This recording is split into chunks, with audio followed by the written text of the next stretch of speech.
Olá pessoal, hoje a nossa aula vai falar a respeito um pouquinho de introdução ao estado sólido. Então vamos lá. Então quando a gente está falando a respeito de introdução ao estado sólido, a gente já começa imaginando o que é o estado sólido, né? Então o estado sólido, né, é um estado, né, em que a matéria se encontra basicamente organizada, né? Então a primeira ideia que a gente tem é a respeito de organização, né, do sistema. Então aqui a gente tem o gelo, né? Ele com seus átomos organizados, né? Então no estado sólido. Nós temos aqui a água, né? Então ela tem uma certa organização, mas é muitíssimo inferior à organização do estado sólido. E quem promove essa desorganização é a energia. Então, quando o sistema tem mais energia, ele no estado líquido vai ter seus átomos, moléculas ou íons mais desorganizados, tá? No estado gasoso, o que a gente tem é uma completa desorganização do sistema. As moléculas estão aleatoriamente, né, em relação às outras, umas em relação às outras. Aqui as ligações são direcionais. Aqui elas não são direcionais, então a gente não tem, né, um comportamento, né, organizado para o estado gasoso. O plasma ele vai ser uma mistura, né? Então ele vai ter uma desorganização grande e ele vai ter muita coisa, né? Aqui a gente colocou a aurora boreal, né? A gente vai ter moléculas que foram ionizadas em cátions ou ânions, fragmentos de moléculas de alta energia, né? Moléculas excitadas, elétrons livres. Então a gente tem uma série de além das moléculas, né, ou dos átomos que estão fazendo, né, a produção do plasma, a gente ainda tem subpartículas aqui, né? Então, dentro do estado da matéria que nós vamos estudar hoje, a gente vai estudar essa organização do composto sólido. Né? Então, a gente vê aqui que a energia ela aumenta para o líquido, aumenta para o gasoso e aumenta ainda mais para o estado do plasma. Né? Então, a gente encontra o plasma em altas temperaturas. Né? Bom, então vamos lá, vamos ver como é que funciona essa organização do sólido. O sólido, então, ele vai resistir à deformação. Ele vai ficar com forma e volume definido, né? Os átomos, as moléculas e íons vão se organizar, né? De maneira que haja uma resistência à deformação. Então, vamos imaginar o seguinte: a mesma quantidade de matéria de um sólido ocupa um espaço, né? Um volume aqui, olha, nesse caso aqui, inferior a de um líquido, né? Que está com suas moléculas mais desorganizadas. Já para um gás que é completamente desorganizado, a gente tem a ocupação de todo o espaço, né, do frasco, né, para poder conter estes átomos aqui. Então, o sólido ele não é deformável, né, nesse caso aqui, como a água, né, que ocupa, né, o espaço do vidro aqui e pega o seu formato, fica com o formato do próprio vidro. Né?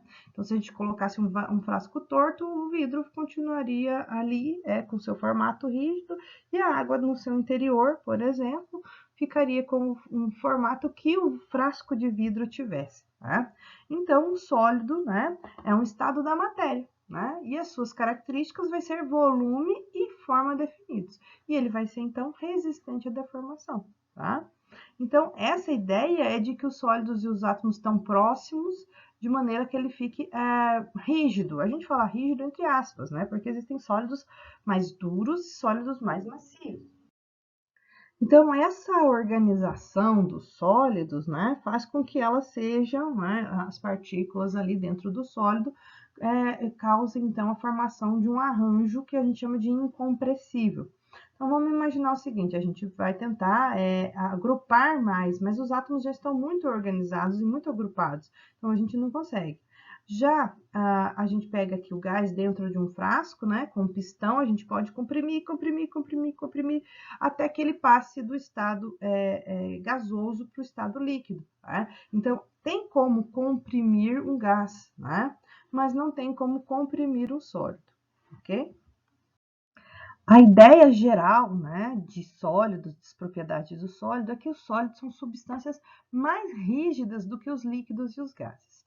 As velocidades, né, de fluxo, de difusão de átomos e moléculas dentro dessas espécies, porque os átomos não ficam parados, o equilíbrio é dinâmico aqui dentro, né, é uma velocidade de difusão baixa, tá? São extremamente baixas. Então, os átomos eles vão se movimentar aqui dentro de um cristal, só que com uma velocidade tão baixa, né, que às vezes levam eras para se movimentar e um sólido cristalino se transformar em alguma outra coisa, tá?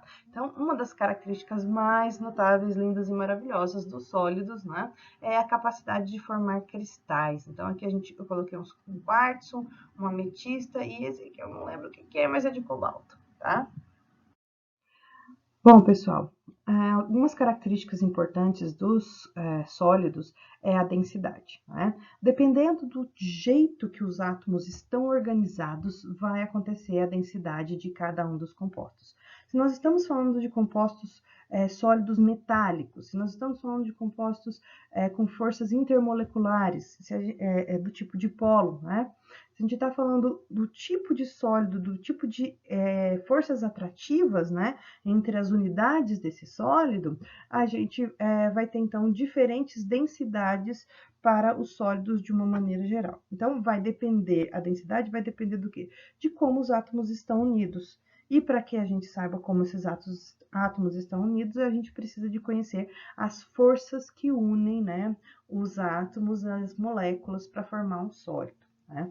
No caso da água, as forças intermoleculares, né, do tipo de ligação hidrogênio, ela obriga as moléculas de água a se organizarem, né, organizarem muito, e essa organização gera, então, uma densidade maior da água líquida do que da água no estado de gelo, da água no estado sólido, né?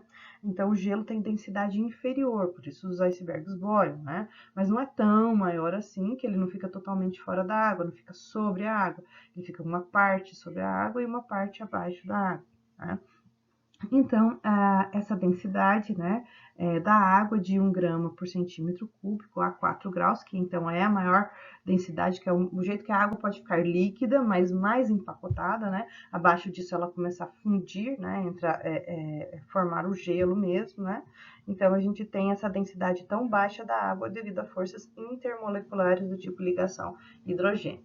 Já no cobre, no mercúrio, no chumbo, como a gente vê aqui, né, eles têm altíssimas densidades, então quer dizer que os átomos estão muito próximos uns dos outros, né, o que faz com que haja mais massa em menor volume. Então, normalmente, os sólidos vão ser mais densos do que os líquidos, né, por conta do empacotamento, por conta da organização no estado sólido ser maior do que no estado líquido, com exceção, né, como a gente já falou aqui, do gelo. A classificação dos sólidos, ela vai ser a seguinte: se ele for um composto iônico, ele vai ter unidades estruturais, né, de íons positivos e negativos. A natureza da ligação vai ser de forças atrativas do tipo iônica muito fortes, ou seja, atração eletrostática, forças de Coulomb mantém um sólido iônico unido. Para um composto metálico, é muito semelhante. Ferro, ouro, prata, ligas metálicas, eles vão ter átomos metálicos unidos uns aos outros. A força eletrostática vai ser entre os íons do metal e os elétrons do metal vizinho. Tá? Para compostos do tipo moleculares, né, para sólidos moleculares, quando a gente tiver, por exemplo, o iodo sólido, o que está unindo um átomo de iodo no outro? Quais são as forças que estão unidas? São forças de dispersão, né? Forças de polo, forças de London, ligação hidrogênio. Então, essas são as forças que vão manter um sólido molecular unido. Por exemplo, a água, né, que é o gelo, né? Quando ele se forma, então ele é unido por forças de dispersão, né? Forças de ligação hidrogênio, ok? Bom, os átomos em si são unidos por ligações do tipo covalente, mas as moléculas que constituem o sólido por forças de dispersão. Os compostos reticulados, eles têm camadas, né? Eles têm átomos que podem estar unidos de forma unidimensional, bidimensional ou tridimensional. São ligações covalentes direcionais que estão acontecendo, tá? Então, no grafite, a gente tem uma estrutura bidimensional. No diamante, a gente tem uma estrutura tridimensional. Então, eles estão unidos de uma maneira, né? Em formas no grafite, em formas de chapas, né? E no diamante, uma estrutura única, onde todos os átomos de carbono se unem, né? Uns aos outros, ali formando ligações covalentes fortíssimas. Para os compostos amorfos, eu vou colocar aqui vítreo, né? Porque é um exemplo muito clássico. Um composto amorfo é o vidro. É um sólido, né? Que não tem organização, muita organização. A organização dele é baixa. Então, ele se parece com um líquido em termos de organização, né? Mas ele tem ligações covalentes muito regulares e muito irregulares, né? E com grandes distâncias entre elas, né? Então a gente não vai ter a formação de cristais, por isso que a gente fala que as ligações não são regulares, tá? E ligações do tipo covalentes, né? Direcionais. Então a gente vai ter polietileno, nylon, vidro, deixa eu pensar mais alguma coisa. A gelatina tem um pouquinho de reticulação, ela também pode ter um pouquinho de cristalinidade, né? Então, a gente tem os sólidos, que são característicos, unicamente, exclusivamente desse tipo de característica, né? E os sólidos que são um pouquinho de mistura, que a gente vai chamar que são os compostos, né? Os compósitos. A gente vai misturar um composto reticulado com um composto amorfo e vai ter uma nova característica, tá? Então, a gente tem esse tipo de mistura também acontecendo. As propriedades de um sólido vão depender, em parte, da geometria do retículo cristalino, da natureza das unidades que compõem esses pontos reticulares, né? Esses pontos reticulares podem ser átomos, podem ser íons, podem ser moléculas, tá? E dependem também das forças de união dos pontos reticulares. Então, as forças intermoleculares, né? As forças atrativas e forças de ligação é que vão dar, então, também as propriedades do sólido. As forças de união dos pontos reticulares dependem do tipo de ligação que esses compostos fazem, depende de que tipo de composto nós estamos falando. Se a gente está falando de um composto iônico, ele tem atração eletrostática. Se a gente está falando de um composto sólido, né, molecular, a gente está falando de forças de London, está falando de ligação hidrogênio, a gente está falando de forças de dispersão. Se a gente está falando de um sólido covalente, a gente está falando de ligação covalente, de compartilhamento de elétrons. E se a gente está falando de sólidos metálicos, a gente está falando de forças eletrostáticas atrativas entre os íons metálicos, né, e os elétrons. Então, a gente está falando de ligação do tipo metálica. Tá? Então, para a gente ver a força das uniões, né, dos pontos reticulares, a gente tem que pensar em que tipo de sólido nós estamos falando. Os sólidos iônicos, eles são constituídos de cátions, de ânions, e esses cátions e ânions vão ocupar os pontos do espaço reticular. Então, cada cátion e cada ânion é um ponto do retículo cristalino, tá? A ligação para os compostos iônicos são ligações iônicas fortes. As características dos sólidos iônicos são de serem duros e quebradiços. Eles também têm altos pontos de fusão, né, e ebulição. São maus condutores de eletricidade. Mas se você pegar esse material, né, e fundir ou dissolver, eles vão ser bons condutores de eletricidade. Tá? Então, se ele estiver no estado sólido, ele é um isolante, porque os íons estão fixos, rígidos aqui. Mas se você diluir, dissolver ou você fundir, vai haver movimentação das cargas, e então ele vai poder fazer a condução de eletricidade. Então, normalmente, a temperatura ambiente, sem que haja uma interferência energética, de qualquer maneira, os sólidos iônicos vão ser isolantes. Os sólidos iônicos são frágeis, pessoal, né? Então, vamos imaginar um retículo cristalino aqui, os átomos, né, os cátions aqui, os ânions, todos em equilíbrio, né? Então, há uma atração entre as cargas opostas aqui. Se você submeter isso daqui a uma deformação, vou pegar um martelo e meter o martelo aqui, tá? Nessa posição aqui. O que vai acontecer? Você vai empurrar, você vai tentar deslizar essa camada de átomos por cima de uma outra camada de átomos. A gente vai tentar deformar essa ligação. E o que vai acontecer é repulsão entre cargas opostas. Então, por isso a gente fala que os sólidos não deformam, né? Os cristais não deformam, eles rompem. Tá? Por isso que eu coloquei deformação aqui entre aspas, tá? Por conta dessa ideia, né, de que eles não vão permanecer. Então, eles vão quebrar, então eles vão ser frágeis. Então, por isso, sólidos iônicos são quebradiços. Um exemplo de sólido iônico clássico, né, é a estrutura do NaCl, né, o sal de cozinha. Então, a gente tem uma foto aqui de microscópio dos cristalzinhos, né, formados aqui na forma de cubos, né. Então, eles estão organizados aqui, onde você tem em verde um cloreto e em roxo um sódio.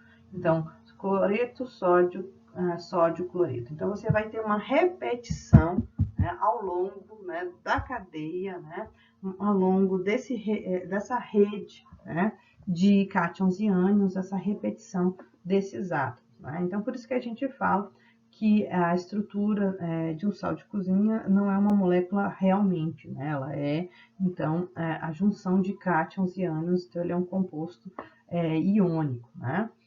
Como é que isso fica, né? Então, se o átomo de cloreto ele é grande e de sódio é pequeno, a gente vai esperar que eles se unam de maneira a formar uma rede, né, cúbica de face centrada. Então, a gente vai ter aqui no centro da face um cloreto, né? Nos vértices cloretos também, e nas arestas aqui a gente vai ter os átomos de sódio. Tá? Então, a gente tem essa estrutura mostrando, então, que cátions e ânions têm tamanhos diferentes. Os ânions normalmente vão ter tamanhos maiores do que os cátions, mas eles conseguem se organizar formando uma estrutura, né, regular, cúbica. Os sólidos moleculares, né, eles vão ter, então, diferente dos sólidos iônicos, que repetem cátions e ânions, vão ter moléculas, né, ou átomos, né, se repetindo, né, na sua cadeia, né, na sua rede cristalina, tá? Então, os sólidos moleculares, eles vão ser constituídos de moléculas ou átomos, vão ser unidos por forças intermoleculares, forças do tipo dipolo-dipolo, forças de dispersão de London, forças de ligações de hidrogênio, tá? Muitas das substâncias gasosas a 25 graus, né, quando, né, formam seus sólidos moleculares a baixas temperaturas, né, então essas substâncias moleculares elas conseguem formar sólidos moleculares. Por exemplo, o gás, né, carbônico, né, que a gente consegue formar pedras, né, de gelo de gás carbônico. A gente consegue formar a pedra de gelo de água, né? Então, aqui, esse aqui é o que a gente chama de gelo seco, quando ele está no estado sólido. E o argônio também, que é um gás, né? Então, esses daqui vão formar sólidos moleculares, o que vai unir um sólido molecular, forças intermoleculares. Características dos sólidos moleculares. Bom, os sólidos moleculares, eles vão ter, então, dentro do seu tipo cristalino, suas unidades de repetição, né? E eles vão ser de baixa dureza, ou seja, eles vão ser móveis. Eles vão ser quebradiços também, eles não se deformam nem se laminam, tá? Então, a água, ela vai quebrar, mas não vai se deformar. A água na forma de gelo, né? Apresentam, então, baixos pontos de fusão e baixo ponto de ebulição. Então, a água, você bota ali para esquentar a temperatura ambiente, ela já derrete todinha, ela já sai do estado sólido para o estado, né, líquido. São maus condutores de corrente elétrica. Então, a gente não espera que sólidos moleculares consigam transportar a corrente elétrica, porque eles não têm carga, né? Eles estão neutros. Então, se não tem carga, não tem movimentação de carga, não tem geração de corrente elétrica. Esse exemplo aqui é lindo, não consegui achar a fonte dessa figura aqui, né? Mas ele é o benzeno, né? Com uma parte líquida e uma parte no fundo no estado sólido. Veja, o benzeno é mais denso, o sólido do que o líquido, assim como a gente espera para a maioria, né, das situações. Já a água, a sua exceção, líquida embaixo, menos densa do que o gelo que está boiando aqui. E os dois exemplos são exemplos de sólidos moleculares. No caso da água, um sólido molecular polar. No caso do benzeno, um sólido molecular do tipo apolar. Deixa eu até anotar aqui para vocês, né? Que a água vai ser um sólido molecular polar. Então, a ligação está acontecendo entre o dipolo da água, né? A interação que está formando o sólido. E aqui a gente vai ter apolar. Então, o que vai manter esse sólido unido? Forças de London, ok? Então, os sólidos moleculares, por terem baixas forças de coesão, eles são frágeis, tá? Então, essas moléculas polares, né? Elas vão ser unidas, então, por forças de coesão, forças atrativas do tipo dipolo-dipolo. Foi o caso da água, o dipolo positivo da água atrai o dipolo negativo da outra molécula de água. Já as moléculas apolares, né, a força de coesão entre elas vai ser a atração entre os momentos de dipolo instantâneo, né? Então, uma vez que o núcleo de um átomo consegue deformar a nuvem eletrônica do outro átomo e cria, então, um momento de dipolo, né, um dipolo instantâneo, então a gente consegue unir esses materiais e esses compostos, então, vão formar sólidos moleculares apolares, que é o caso, então, do benzeno, né? Então, bastante frágil também. Os sólidos reticulados, né, eles têm, então, ligações covalentes que os unem, né, a longa distância. Então, ele pode ser bidimensional, tridimensional. Então, aqui a gente tem as ligações, né, em todos os sentidos, em x, em y e z. Então, a gente tem uma ideia de 3D, né, ligação tridimensional aqui. Já aqui a gente tem uma questão bidimensional. Então, as ligações covalentes, elas estão acontecendo entre os átomos de carbono do grafite. Mas aqui, ó, entre essas duas aqui, olha, então são forças mais fracas, né? Não são forças tão fortes quanto de um diamante. Então, aqui não é ligação do tipo covalente. Então, eu espero aqui forças atrativas de London entre as duas camadas, né? As duas camadas do sólido reticulado. Então, por isso que quando você derruba o seu lápis no chão, ele se espatifa todo o seu grafite, você rompe só com a força da queda de cair no chão essas ligações aqui. E aí a gente tem então a ponta do lápis quebrando. Uma outra coisa que eu acho muito legal, né, é que o pessoal que faz, né, os lápis, eles tomam cuidado de deixar, né, as camadas de grafite, né, com esse sentido que a gente está vendo aqui no corpo do lápis. Né? Então, eu vou desenhar um lápis aqui para vocês. Aqui, ó, um lápis aqui. Ai, ai, ai. Nosso lápis feioso aqui. Né? Então, aqui estaria a pontinha do lápis. Porque se a gente fizer num outro sentido, se não ficar camada sobre camada, então, à medida que o lápis vai andando, vai deslizando essas camadas e elas vão ficando presas no papel. Por forças intermoleculares também, tá? E à medida que a gente usa, por exemplo, um outro sentido, então se a gente usar esse sentido aqui para fazer o lápis, o que vai acontecer? A gente não vai pegar o lado, né, de ligação mais fraca, e sim o lado de ligação mais forte. Aí esse lápis vai ser horrível de você trabalhar com ele. Ele quase não vai quebrar com facilidade, né? Ele vai lascar, vai sair lascas aqui, mas em compensação vai ser muito ruim aquele lápis que fura o papel. Tá? Então, é bem legal essas ideias aqui, né? De química do estado sólido, acho máximo. Já um sólido amorfo, né? O sólido amorfo ele não tem regularidade na sua estrutura cristalina, ou seja, ele não forma cristais. Então a gente nem pode chamar ele de um sólido verdadeiro, né? Porque a aparência da constituição dos átomos se parece mais com de um líquido, né, no caso do vidro, do que do próprio sólido, né, por conta da falta de organização. Por isso, quando a gente dá, né, uma martelada num copo aqui de vidro, ele se quebra, ele se rompe em sentidos mais irregulares possíveis, né? Porque ele vai tentar se romper onde as ligações estão mais fracas, né? Onde elas estão mais fragilizadas por conta de não ter, então, essa regularidade, né? E essas forças atrativas muito grandes entre os sólidos, entre os átomos, como formaria, por exemplo, num retículo cristalino do tipo reticulado, por exemplo, o diamante, né? Que são ligações, então, tridimensionalmente covalentes muito, muito fortes e bastante regulares, tá? As moléculas podem formar tanto sólidos cristalinos de maneira ordenada, né? Como pode formar, né, sólidos amorfos totalmente com arranjo totalmente desordenado.